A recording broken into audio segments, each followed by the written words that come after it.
Саламатсыңар балдар. Бүгүн этиш жана анын грамматикалык категориялары жөнүндө өтөбүз. Этиш деген эмне? Этиш кыймыл аракетти билдирип, эмне кылат, эмне кылып жатат, эмне кылды деген суроолорго жооп берет. Этиштер түзүлүшүнө карата экиге бөлүнөт: жөнөкөй жана татаалуу. Жөнөкөй этиштер бир сөздөн гана турат. Мисалы, бар, кет, кел, отур, тур, жаз, жат деген сөздөрдү айтсак болот. Байкасаңар балдар, бул жерде сөздүн баары бир эле сөздөн турду.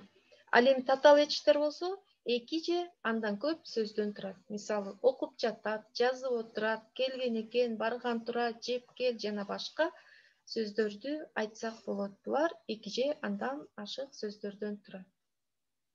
Ал эми этиштин 5 категориясы бар. Алар мамиле, ыңгай, чак, жак, сан категориялары. Биз эми ушул ар бир категориясына токтолуп чыгабыз. Этиштин мамиле категориясы. Этиштин мамиле категориясы кыймыл аракетке карата сүйлөмдүн ээсинин объектилик, субъектилик карама-каршы экендигин билдирүү үчүн колдонулат. Кыргыз тилинде мамиле категориясынын 5 түрү бар. Негизги, өздүк, кош, аркылуу, туюк. Бул этиштин мамилелери. Негизги мамиле кандай болот? Кыймыл аракеттин ээ тарабынан иштелгендигин көрсөтөт. Туунду жана тубаса этиштер мамиле формаларынын жасалышы үчүн негиз болуп кызмат кылышат да, өзүнө тиешелүү мүчөсү жок. Мисалы, Айша кир жууду десек, бул туунду тубаса этиш дейбиз. Жуу деген тубаса этиш. Ду болсо бул жак мүчө. Ал эми кош мамиле болсо, субъектилердин өз ара же биргелешип иштешкен кыймыл аракетин билдирет. Ал этиш сөздөргө ыш мүчөсүнүн жалганышы аркылуу жасалат. Мисалы, жүздөй жигит дүр этип аттанышып, карагайы көрктүү шаардай көрүнүп, балык жон тартып жаткан тоону бет ала бастырышты десек, бул жерде аттанышып деген сөздө ыш мүчөсү бар. Анан бастырышты дегенде дагы ыш мүчөсү бар. Бул кош мамилени жасоочу мүчөлөр. Демек, ыш мүчөсү аркылуу кош мамиле жасалат. Өздүк мамиле. Кыймыл аракеттин реалдуу субъектиге багытталгандыгын же анын айланасында болгонун көрсөтүп, ын мүчөсү менен жасалат. Мисалы, тоюн, ачын, аян, бошон, сактан, мактан жана башка сөздөрдү алсак болот. Бул этиш сөзгө ын мүчөсүнүн уланышы менен жасалат. Муну өздүк мамиле дейбиз. Кээ бир этиштер сөздүн негизинде эле өздүк мамиледе болот.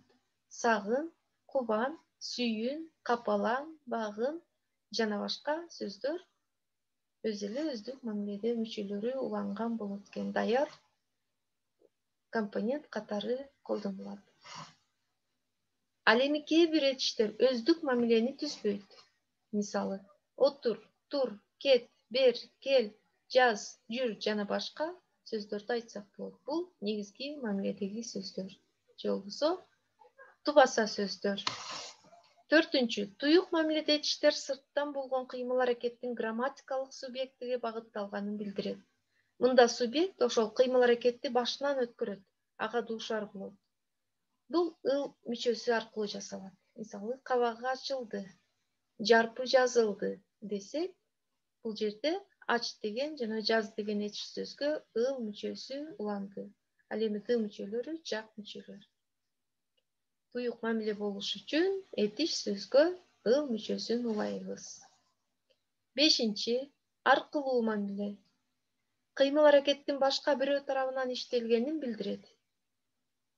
Мүчөлөрү көп болот булардыкы. Дыр, кар, кыр, каз, кыз, ар, ыр, ыз, из, сөт, ты, ыт жана башка мүчөлөр. Мисалы, өстүр, отургуз, чыгар, угуз, көрсөт жана башка сөздөрдү алсак болот.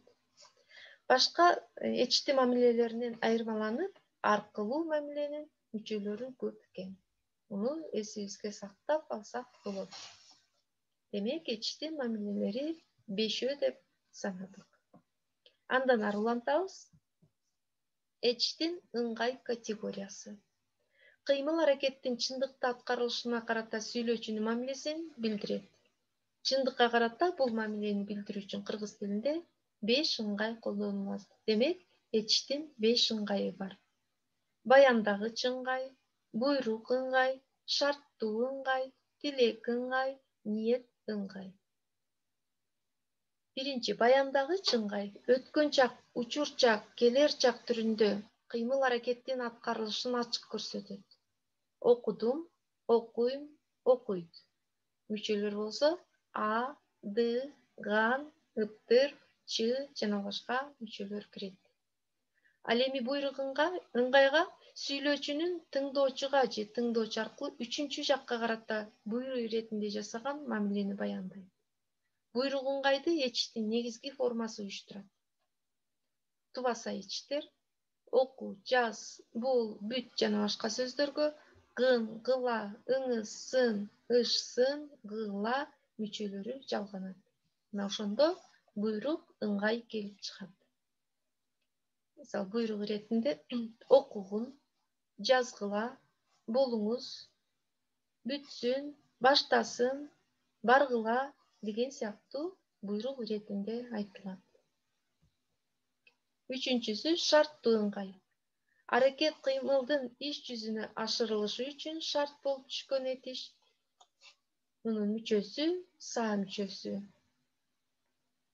Мисалы, келсе, алса, ичсе, жатса, кайтса, айтса жана башка сөздөрдү айтсак болот. Мында дагы этиш сөзгө са мүчөсү улануу аркылуу жасалып, шарттуу ыңгай боло алат. Төртүнчү, тилек ыңгай. Сүйлөөчүнүн башкаларга каалаган каалоосу оң же терс мааниде ар башка, ар түркүм болгондугуна байланыштуу аны уюштуруучу мүчөлөр да ар башка. Айын, ы, гай эле деген мүчөлөр аркылуу жасалат. Мисалы, барайын, жөнөйүн, келгейли бул тилек. Бул сөздөрдөн тилек кылып атканын байкап атасыңар, бул тилек ыңгай деп аталат. Ал эми 5-чи ыңгайы ниет ыңгай. Аракет кыймылдын жүзөгө ашырылышына карата сүйлөөчүнүн ниетин билдирет. Негизги мүчөсү мак, макчы болот. Мисалы, көрмөк, сунуштамак, айтмакчы, сурамакчы жана башка сөздөрдү айтсак болот. Бул дагы этиш сөзгө мак, макчы деген мүчөлөр улануу менен ниет ыңгайды жасайт.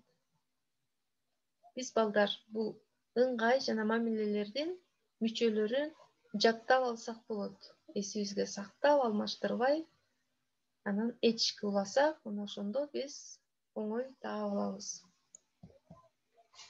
Чак категориясына баралы.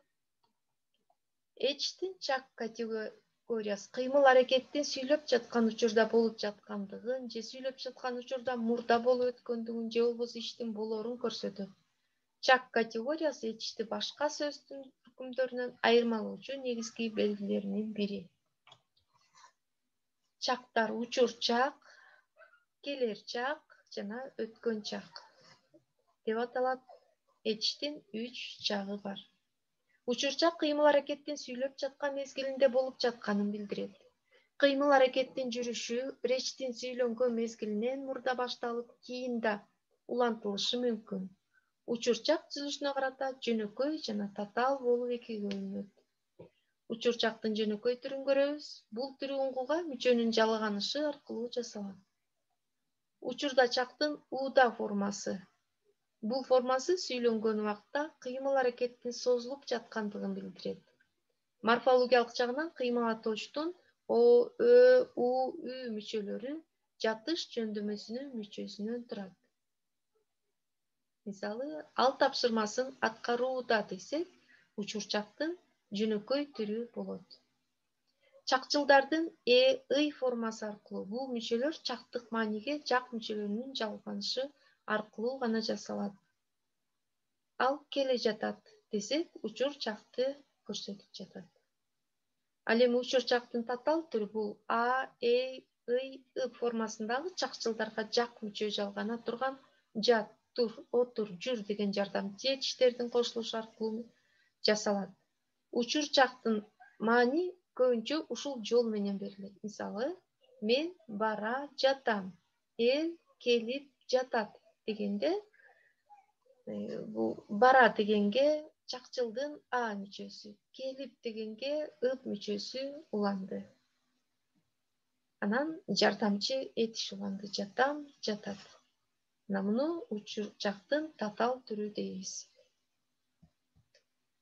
Келер жак. Келер жак кыймыл-аракеттин сүйлөнгөн мезгилден кийин болоорун билдирет. Келечекте болуучу кыймыл-аракеттин жүзөгө ашырылышы бирде күнөөмсүз, ачык болсо бирде күнөөм туудурушу мүмкүн. Ушул маанисине карата келер жак айкын келер жак, арсар келер жак болуп, өз ара экиге бөлүнөт. Айкын келер жак кандай жасалат? Айкын келер жак кыймыл-аракеттин болор-болбосун ачык көрсөтөт. Формалык белгиси боюнча учурчактын а, э, ый формасына айрылбай, экөөнүн жасалышы бирдей, чакчылдардын а, э, ый формасына жак мүчөлөрүнүн жалганышы аркылуу уюшулат. Келер жактык же учурчактык мааниде колдонулушу сүйлөмдүн контексти болуп аныкталат. Мисалы, мен академияда окуйм. Келер жакта болуп атат. Так качан болоорун ачык көрсөтүп окуйм деп айтып жатат. Мен сырттан окуу бөлүмүндө кийин окуйм. Бул жерде дагы окуйм деген, оку деген оңгу сөзгө ый, чакчылдын ый мүчөсү уланды жана м жак мүчө уланды. Так ачык формасын көрсөттү. Ал эми экинчи арсар келер жакта. Келер жактын бул түрү кыймыл-аракеттин болор-болбосун арсар көрсөтөт. Арсар келер жактын морфологиялык көрсөткүчү болуп, ар, эр мүчөсү эсептелет. Мисалы, Жамиля бүгүн кеч келер десек, бул жерде келер жак келер деп так жолун билдирген жок, кыймыл-аракетти так билдирген жок, келер деди. Демек, бул арсар келер жак болот. Ал ар, эр мүчөсү аркылуу жасалат. Өткөн жак. Өткөн жак сүйлөнүп жаткан мезгилден мурун болгон кыймыл-аракетти билгизет. Кыймыл-аракет ар түрдүү кырдаалда жана ар кандай мезгилге болгондугуна карата өткөн жак өз ара төмөнкүдөй болуп бөлүнөт. Айкын өткөн жак, жалпы өткөн жак, капыскы өткөн жак жана адат өткөн жак деп. Эми ар бирине токтололу. Айкын өткөн жактын морфологиялык белгиси д, т мүчөсү. Ал кыймыл-аракеттин аткарылгандыгын сүйлөөчү үчүн ачык, айкын болгон учурда колдонулат. Мисалы, мен ойлогон максатыма жеттим. Жеттим өткөн жакта жана ачык, айкын көрсөттү. Так жообун берди десек болот. Ал эми жалпы өткөн жактын бул түрү этишке ган, кан мүчөсүнүн жалганышы аркылуу жасалат. Ган, кан мүчөлүү этиш жак мүчөсү жалганып, баяндооштук милдетти аткарып турганда, өткөн иштин фактысын сүйлөнгөн мезгил үчүн баяндайт. Мисалы, студент тапшырманы өзү аткарган десек, бул иштин фактысын, мезгилин баяндап турат экен. Аткарган деген сөздө. Бул жерде ган мүчөсү аркылуу жасалды. Бул жалпы өткөн жак болот. Үчүнчү капыскы өткөн жак. Кыймыл-аракеттин капысынан болуп өткөндүгүн билдирип, морфологиялык мүчөсү ыптыр болот. Мисалы, мен өз убагымда барыпмын, сен да барыптырсың десек, бул капыстан болгонун көрсөтүп атат. Бар деген оңгу сөзгө ып мүчөсү уланды чакчылдын жана м жак мүчө уланды. Барып дегенде бар деген этиш сөзгө ып чакчылдын мүчөсү жана ыптыр жана с жак мүчө уланды. Бул капыскы өткөн жак болот. Төртүнчү адат өткөн жак. Өткөн жактын бул түрү адаттагы же кайталанган кыймыл-аракетти билдирип, чуу мүчөсү менен жасалат. Кээде очу, учу, үчү мүчөлөрү колдонулат. Мисалы, айылда биз клубда концерт коюп берчүбүз, ырдап берчүбүз. бийлеп берчүбүз десек, бул жерде чу кээ бирде учу үчү деп айтылып өттү. Адат өткөн чак болот. Биз коюп берчүбүз, ырдап берчүбүз, бийлеп берчүбүз деп адат болуп кайра кайталанып жаткандыгын көрсөттү. Мына балдар, силер этиштин категориялары менен таанышып алдыңар. Этиштин категориялары жөнүндө маалымат алдыңар, түшүндүңөр. Кийинки сабакта жолугушканча саламатта калгыла.